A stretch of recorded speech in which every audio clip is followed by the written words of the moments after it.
And my best friend, he was contemplating moving to Wisconsin with these guys that he had met named John Carmack, John Romero, and Tom Hall to start it. And I was like, what do you got to lose, man? Long story short, I'm playing their, Wolfenstein 3D like 2 years later. It's one of the coolest games of all time. Mm. And I decided to come to Shreveport and visit Adrian. I was still in college. He was working on a game called Doom.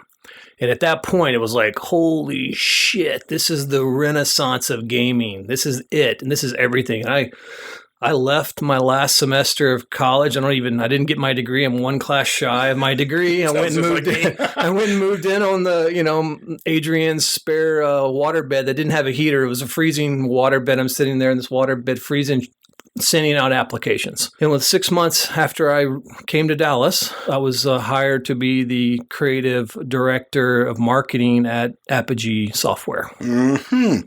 Apogee Software, the original publisher of Terminal Velocity from a little terminal reality company. We've talked about that once or twice. But at Apogee, you worked on Duke Nukem 2, didn't you? And you started doing we were doing boxes. I mean, these games were distributed on CD-ROM back then. We did have physical instruction manuals. So, you know what I'm doing now with Special Reserve, that's kind of how you got started, right? Doing some of the physical and the creative director stuff? Absolutely. So, we did a lot of direct to consumer products like you're doing now, where we had people pre-order product that we were going to put together. And we put together these printed manuals. And that was one of the things that I wanted to up the ante on, was like, how do we make our printed stuff look really awesome? And so we started going to retail as well. So we started doing the big boxes. Back then, Walmart was just starting to get into the game.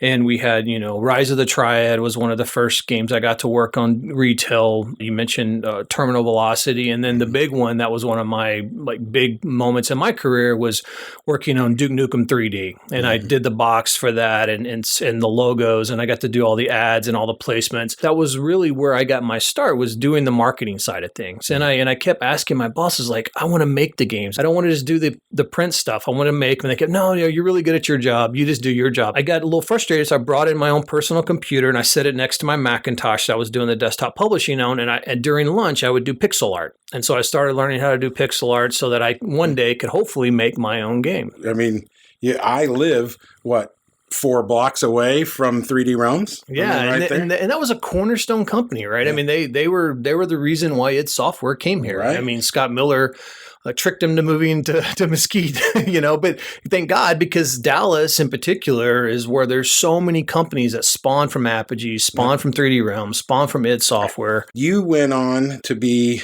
a founder of Ritual Entertainment, also here in Dallas. Yeah, so in 96, we launched Duke, and it was one of the biggest games of all time at that year, especially. It was like winning Game of the Year awards. Well, the other company, that id Software, that launched Quake that year, that was the other big game that year, and it was the first genuine 3D game. And me and a small group of people that worked at Apogee or 3D Realms, we decided we want to start our own company. And we were very fortunate to be the first company that got the Quake engine, and we made the first mission pack Quake, Scourge of Armageddon, for id Software, and it won a tremendous amount of awards. And it started our company. We started using the Quake engine to make all kinds of games from that point forward. Mm-hmm. Was Sin on the Quake engine?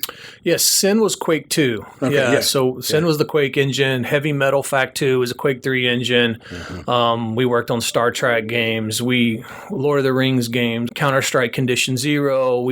My team put Counter-Strike on the Xbox, 25 to Life, and just got to touch, at this point, over 60 titles. Let's just take a moment and let that sink in on what you just said to certain people. That was the Counter-Strike. Yes, that Counter-Strike. Yeah. Just let that sink in for a second.